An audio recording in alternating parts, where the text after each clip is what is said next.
जय श्री श्याम मेरे प्यारे प्यारे भक्तों, कैसे हैं आप सब। आशा करती हूँ कि आप बहुत अच्छे होंगे। तो आज बड़ी ही प्यारी सी वीडियो मैं आपके लिए लेकर आई हूँ, जिसमें आज हमने बातें करी हैं बाल गोपाल की कृपा कैसे पाएं, किस तरह से हम उनको अपना बनाए, उनकी कृपा हम पर बरसने लगे। तो इसी टॉपिक पर आज हमने बातें करी है, तो आप वीडियो को पूरा ज़रूर सुनें। अगर वीडियो पसंद आए तो लड्डू गोपाल जी की इस हैप्पी सी फैमिली में जुड़ जाएं और कमेंट करिए और बताइए कि आपको कैसा लगा। तो चलिए वीडियो शुरू करते हैं। तो देखिए प्यारे भक्तों, आज हम बातें करेंगे कि हमारे जीवन में मंत्र का इतना महत्व क्यों दिया जाता है, क्यों मंत्र को इतना बड़ा बताया गया है कि अगर प्रभु की शरण में बैठना है, ध्यान लगाना है, बाल गोपाल की सेवा करनी है, श्री जी की कृपा पानी है, तो मंत्र का जाप करना बहुत ही ज़्यादा ज़रूरी है। तो क्यों इतना ज़रूरी है? क्या इसके सिवा बाल गोपाल की सेवा प्राप्त नहीं होगी? क्या हम उनकी लीलाओं का आनंद नहीं ले पाएंगे? क्यों इतना महत्व दिया गया है? क्यों हम अपनी किशोरी जी की कृपा तभी प्राप्त कर पाएंगे, तब मंत्र का जाप करेंगे? मंत्र में ऐसी क्या शक्ति है?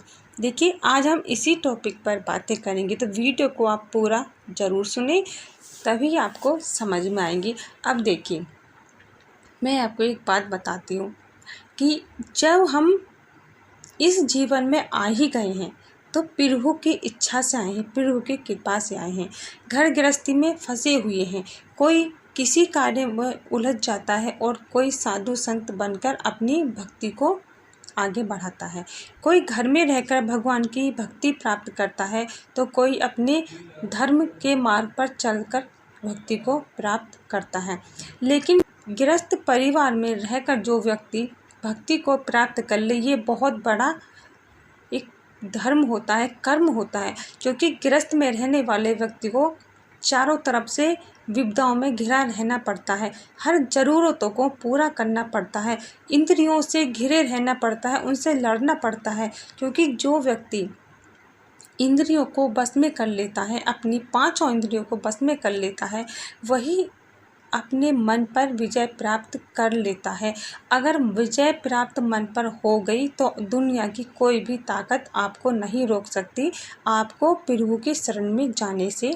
तो इसके लिए अब आपको क्या करना है? देखिए, हर इंसान की इच्छा होती है कि उसे हर तरह का सुख प्राप्त हो, धन दौलत का भी सुख प्राप्त हो, संतान का भी सुख प्राप्त हो, इज्जत शोहरत का भी सुख प्राप्त हो। लेकिन क्या हर चीज़ हर किसी को आज तक प्राप्त हुई है? जी नहीं। ईश्वर ने कहीं ना कहीं हर किसी को किसी न किसी चीज़ से वंचित रखा ही है। लेकिन इसके लिए ऐसी क्या ज़रूरत है? देखिए, ज़रूरत जब जीवन में आ जाते हैं तो हर चीज़ की कृपा पाने के लिए भगवान का ध्यान किया जाता है। लेकिन हर कोई ध्यान नहीं कर पाता है। वो बहुत ही ज़्यादा भाग्यशाली होते हैं वो लोग जो भगवान की कृपा पा जाते हैं। लेकिन भगवान का ध्यान करने के लिए गृहस्थ में पढ़कर भी आप किस चीज़ से ध्यान करोगे? देखिए, मंत्र जो होता है, मंत्र का महत्व जो होता है, वो इसी रास्ते पर आपको आने जाने से आपको रोकेगा। और जो भी आप मंजिल पा रहे हैं, जिस रास्ते पर आप जा रहे हैं, इस मंत्र के द्वारा ही आप उस रास्ते पर पहुंच जाएंगे। देखिए, ये इतनी बड़ी ताकत, इतनी बड़ी शक्ति इस मंत्र में होती है। अब आप सोचेंगे कि ऐसा क्या मंत्र? देखिए, मंत्र जो होता है, आप ऐसा नहीं कि आप खुद से ही मंत्र जाप करें और आपको पता कुछ नहीं कि मंत्र होता क्या है। देखिए, मंत्र का जो महत्व होता है, आप किसी साधु संत से बैठें, उनसे बातें करें तो आपको पता चलेगा। और अगर कभी आप साधु संतों के पास गए ही नहीं, तो आप ऐसी वीडियो को देखें, अपने मन में झांकें, अपने अंतर मन से पूछें कि क्या उनको भगवान की ज़रूरत है, कि आप उनकी कृपा को पाना चाहते हैं। देखिए, मंत्र जाप करने का भी एक तरीका होता है। मंत्र जाप करने के लिए भी आपको अपने इंद्रियों को बस में करना होगा, लेकिन वो काबू में नहीं आती। लेकिन अब करें तो करें क्या? देखिए, जिस तरह से हम सुख ढूंढने की वजह से हम ना चाहते हुए भी वो कार्य कर जाते हैं जो हमें नहीं करने होते हैं, अपनी इंद्रियों को नहीं समझ पाते हैं कि हमें क्या करना है और क्या नहीं करना है। ना चाहते हुए भी हमसे कोई ना कोई पाप हो ही जाता है। जिस तरह से हमें पानी डालना है और पानी हम जहाँ डाल रहे हैं वो अपने रास्ते पर नीचे की तरफ बहता ही चला जाएगा। और किसी कारणवश अगर हमें पानी ऊपर कहीं पहुँचाना हो, हमारा कुछ कार्य है कि हमें ऊपर पानी ले जाना है, तो ऊपर पानी पहुँचाने के लिए हमें ऐसे ही पानी नहीं डाल सकते, क्योंकि पानी का जो रास्ता है वो बहाव है वो उसी रास्ते पर जाएगा। लेकिन ऊपर पानी पहुँचाने के लिए हमें किसी यंत्र की यानी किसी चीज़ की हमें आवश्यकता होगी, चाहे वो मशीन हो, चाहे वो कुछ भी हो सकती है। लेकिन इसी तरीके से अपने इंद्रियों को बस में करने के लिए, अपने भगवान की शरण में जाने के लिए, उनका ध्यान करने के लिए हमें किसी मंत्र की आवश्यकता होती है। और मंत्र आप ऐसा लीजिए, कोई भी आप जिस भगवान को भी आप मानते हो, आप उनका ध्यान करें, उनका नाम जपें, चाहे श्री जी का श्री राधे, हरे कृष्णा कृष्णा कृष्णा हरे हरे, श्री राम, जो भी आप नाम जपना चाहें आप नाम जप सकते हैं। नाम जपते वक्त आपका जो मन है वो आपको इधर उधर भटकाएगा। क्यों? कभी कहेगा कि आज मेरा वो कार्य वहाँ रह गया, आज मेरे बेटे ने ये कर दिया, मुझे संतान की प्राप्ति चाहिए। क्योंकि हमारा जो ध्यान है, हमारा जो मन है, वो हमारी इंद्रियों को भटकाता है और हमें इधर उधर बेचैनी होने लगती है, जिससे हमारा जो ध्यान है प्रभु की लगन से हटने लगता है और हम खुद को दोष देने लगते हैं कि भगवान कृपा नहीं करते हैं, कोई नहीं सुनता है। लेकिन इस बात को भूल जाते हैं कि हम जिस मंत्र का जाप कर रहे हैं वही एक रास्ता है अपने प्रभु के शरण में जाने का। हमारी हर इच्छाओं को पूर्ति करने के लिए हमारे प्रभु तैयार रहते हैं, लेकिन वहाँ तक पहुँचने के लिए हमें पानी की तरह बहाना नहीं चाहिए, क्योंकि हम जकड़े हुए हैं, इस भावना में जकड़े हुए हैं कि हमें चारों तरफ से हर सुख की प्राप्ति चाहिए। इस माया जाल से हम कैसे निकलें?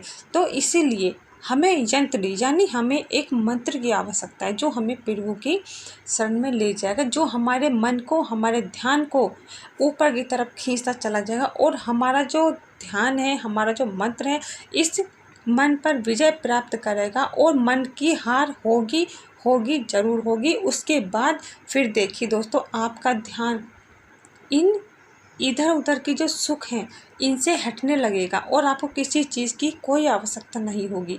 देखिए, हर चीज़ हर तरह से प्राप्त हो जाती है, लेकिन संयम से होती है, ज़रूरत के हिसाब से होती है। इतना नहीं कि जो हो जाए वो कम, और चाहिए। इस चीज़ की जो इच्छा है, जो लालसा है, वो ख़त्म हो जाएगी। उसके बाद आप देखिए कि कितना आनंद में आपका जीवन हो जाएगा। थोड़ी चीज़ में, थोड़ी वस्तु में, थोड़े से सुख में ही आपको आनंद आने लगेगा। हर चीज़ में आपको अपने प्रभु के दर्शन होने लगेंगे। इसके साथ जब आप ऐसा करते हो तो फिर देखिए कि इस माया जाल से आप कितनी आसानी से निकल जाते हो। अगर माया जाल से आप निकल गई ना, तो दुनिया की कोई ताकत नहीं कि आपको अपने प्रभु की शरण में जाने से रोक सके, क्योंकि प्रभु की कृपा तभी बरसती है तब हम इस माया जाल से निकल जाते हैं। और माया जाल से निकलने का ये सबसे सरल उपाय है, लेकिन इस उपाय को इतनी सरलता से पाने के लिए इतनी मेहनत भी करनी होती है। बस आपको अपने मन को काबू में करना होगा और अपने ध्यान को लगाना होगा। ध्यान को लगाने के लिए अपने मंत्र का जाप करना होगा, जो भी मंत्र आपको सही लगता हो। अगर आपने किसी गुरु को अपनाया है, कोई गुरु आपके जीवन में है तो बहुत अच्छी बात है। अगर गुरु नहीं है तो ऐसी बात नहीं कि गुरु के बिना हम मंत्र का जाप नहीं कर सकते।